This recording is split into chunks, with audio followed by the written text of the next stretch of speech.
Hello, everyone. We are back with another episode here with Elizabeth Austin, and we are going to talk today about is the agent that you hire, are their sales numbers important?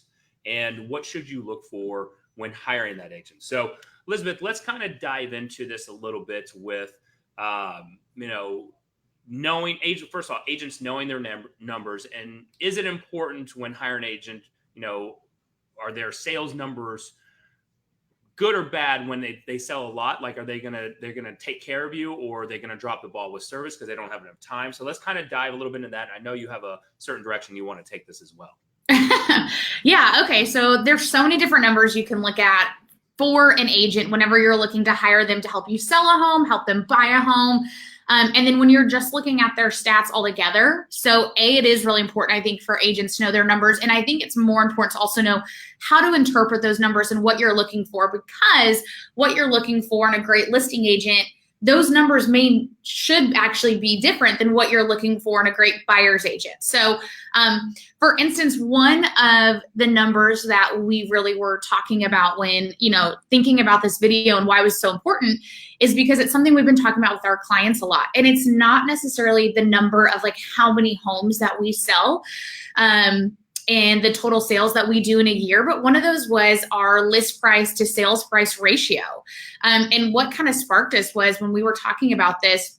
So for us as a team for listings, our average list price to sales price ratio since January 1 is 99.94%. And that's fantastic. And why that's so great and so important to sellers is twofold. It means I know how to price the market and how to price you appropriately and competitively. It means I'm also really aggressive once you hire us in defending your bottom line and protecting your net profit from the sale at the end of the day. And those are really crucial because then we're not having you sit on the market. We're not having you price too high that we're not getting exposure on your home. And then obviously we're helping you make as much money at the end of the day. So that's really, really crucial because you can go in and see a ton of flat fee brokers, discount brokers, not really iBuyers, I guess, in this situation, who are going to have ratios that are 94%. So there are these moments where as a seller, you may think, oh man, the convenience of going with a company like that, or I'm saving so much money. These are more facts and figures that sellers really need to get into looking at beyond commission to see what am I actually going to walk away with once the home is sold. 100%. And so to kind of simplify that too, instead of saying 99+%, right? So one of the simpler ways to look at it is like if we were to list your home for $100,000, on average, we're going to get you 99,000. So it's 99 point what? What is our percentage? 99.94%. So $99,940. Right. So we're coming off $60, where like the averages with other companies can range from, we see 98%. I mean, that right there, we're putting more money in your pocket, right? That 2% difference, or that 96% or 94%. I mean, that 4 to 6%, that's actual money being taken out of your pocket net wise. And so absolutely, it's definitely important to look at that. But let's also dive in before we talk about how to look at it from the buyer point of view, right? Okay. Let's look at it from a point of, again, knowing your numbers. And when if an agent is selling 5 to 10 houses a year, that's a smaller picture to look at, right? So they might have a 99% list to sales price ratio, but it's a smaller sample pool. Why is it important, when you're looking at like our numbers, let's say, it's 189 or 200, 200 houses sold with that, how do you explain that to your clients of why that's more important? Absolutely. If they're looking at other options. Well, mostly because it's proven and repeatable results, which is really going to be huge to someone's success in the market. So once again, the average agent goes and sells 7 to 10 homes a year. So overall, we're still in a good market, even though it's shifting from what it was, let's say 2015, but it's still easier for an agent to maybe have what looks like a really good list price to sales price. But if that's for 7 to 10 homes, or if that's for 2 listings and that's not even the total of their transactions, then you want someone who's got that proven repeatable success anywhere in the Metroplex. And that's really, really crucial. I want to stress too, besides the fact that clearly we can repeat that and duplicate those results based off our proven systems. You can also find an agent who may even have 101 like list price to sales price right now. It's also really crucial to look at that, because if that's an agent who sells 5 to 7 homes a year in a great market, that can be a little easier. Who do you think truly has the more expertise, experience, resources? Is it the person who sells 200 plus homes a year, or is it that person who sells 5 to 7? And if consistently as a whole, their average list price to sales price is above that 100%, that to me as an agent could mean part of their strategy is underpricing you in order to either get you into multiple offers or just get you that over asking price. The unknown with that is, are we still leaving extra money on the table then that you could have gotten if you just priced right to get from the get-go? Right. And we don't want to say this we're not boasting about how many homes we're selling, right? This is a show that expertise level. And I think, Elizabeth, you do a really good job with that, where it's like 189, 200 plus houses sold. It's not to do that to brag or boast. It's to show that there's that expertise. Right. It definitely isn't, because what I want to point out is, and I see agents do this all the time, where they try and like maybe berate the consumer with their numbers of like, we sell this many homes, obviously you should hire me, without saying more, without showing your value. That means nothing, because to that one person, to that one seller, they don't care how many other people's homes ultimately you sold if you're not getting theirs sold. It's the same way like a daycare. So if your kid gets hurt and the teacher does nothing about it, you don't care how great or how well ranked that school is if your child's issue isn't being handled or addressed the way that you want to, that you would want to see from a school like that. So it's kind of that same mindset if you put it into a different perspective. Right. It's what's in it for them, right? Right. Not what's in it for you. So Right. Let's kind of flip this over now to a buyer looking to hire an agent, because there is that kind of school of thought, and unfortunately it's still out there. So perception is reality, that when a buyer hires an agent, they're not really doing that much for them, right? They're just glorified taxi drivers and going to open doors. And so Right. Kind of explain this, because this is the reason for this video. It wasn't to really talk about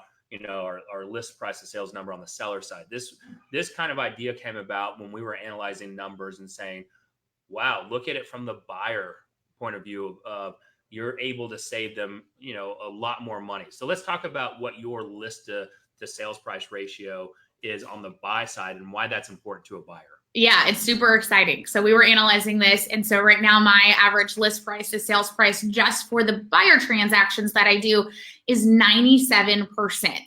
And it's great to see an agent who kind of has that dichotomy where you have one result for the sellers and one for the buyers, because it is different working with both. You have to deploy different strategies. So what this means, once again, is that I've got a lot of strategies when we're going in and finding those homes, making those offers to help save you as much money as possible. And that's not even getting into what I'm getting my clients in like concessions from the seller, because that's not even taken into consideration in this number. This is just what I'm doing in sales price. And we are still in a market, and we typically work more of a price point where we see multiple offers. Regardless of what time of year it is. Once again, these numbers are from January 1 until today.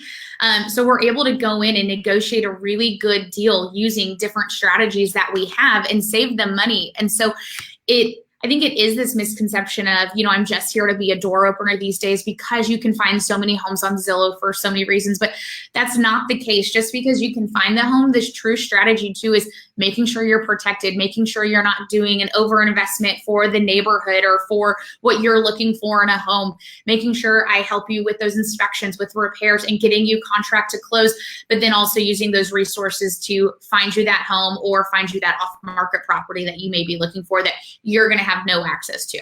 So let's talk about, all right, setting expectations on the buyer side now, right? So when I'm hearing this, if I'm a buyer hearing this, I'm like, great, I want to hire you, Elizabeth, right? Because you're going to go and help me negotiate off the sales price. So, how do you set that expectation where, if I'm the buyer and I'm hearing this and we start making offers and all of a sudden we're not getting that 2-3%, right?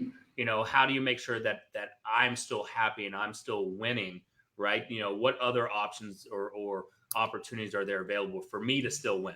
Yeah, absolutely. That's a great question. So anytime I meet with a buyer, I truly do a consultation with them. It's no obligation, and it's to set those expectations, to let them know what they need to be prepared for, time frame wise, financially, so many different reasons we do that. And in that moment, in that meeting, I actually kind of prepare you for both ways of, if we find ourselves in a really competitive situation in multiple offers, here's what a typical offer is going to need to look like, and you're going to need to be prepared for that. If we aren't in a multiple offer situation, here's what an offer could possibly more look like. And I prepare them that it's always going to be case by case. And if they need additional concessions or any sort of assistance from the seller, or they're trying to hit a certain monthly payment, I let them know what those strategies could look like while still getting the seller what they need if we find ourselves in a really competitive and aggressive situation. So it is letting them just go, like preparing them for each situation we could possibly, without diving too deep, because when there's not an actual home in front of you, it's kind of in one ear, out the other, or it's a lot of information to take in. But just preparing them that it could go either way right now. And there's other ways I can help them win. And sometimes winning could still be paying over the asking price if it's a great deal in the neighborhood. So it's setting up those expectations. So it's having that open and honest, transparent talk from the get-go. It's also evaluating when we're in the process, looking at the home, making an offer. For instance, wrote an offer yesterday on one where we're actually, okay, I won't say the address so no one goes and offers on it. We're $15,000 over the asking price, but this is a steal in the neighborhood for a home that's in great condition. And we'll find out today or tomorrow if we're going to get it. But that's me still finding a great investment for these buyers in the long haul. And it's evaluating the comps to make sure that we're not overpaying for a home truly. This was a part of that seller's pricing strategy. This is where this home should always have ended up. If I were to go list it, I would list it right around exactly where we offered on.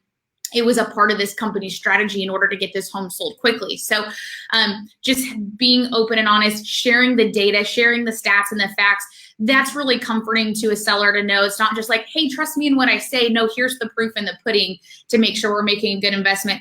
And I'm always here to provide that info once again. And then it's up to them whether or not they take it. I've had some clients who maybe don't want to compete for a home like that. They're not willing to offer up and over, or it's really up to them to make that final decision. But I'm always here to look out for them and get them the best deal possible for now, for future resale. And I'm always going to keep that in mind, because ideally, once again, I said this last week, you're coming back to me to sell it. So I'm definitely not here to put you in a bad position where I can't help you sell your home in the future and I'm not worried about your future investment. If I was, my number one source of business wouldn't be my sphere, wouldn't be my past clients and referrals. Right. And then the other, something that we teach here at the Good Home Team and really want our clients to focus on is, what's the cost of happiness, right? So, we get caught up too much in the actual numbers in terms of, I don't want to pay $300,000, I want to pay $295,000. Right. And that $5,000. Just feeling like you get a win. Exactly. And we definitely understand that win, but then it's, if you're not going to win it at that, it's sitting down and having that straight up, that real talk of saying, you can get this house at $300,000. That $5,000 difference is only going to affect your payment roughly about $35, $40 bucks more a month, right? So, if it's $40 more a month, what is that? That's $400. It's $480 more a year.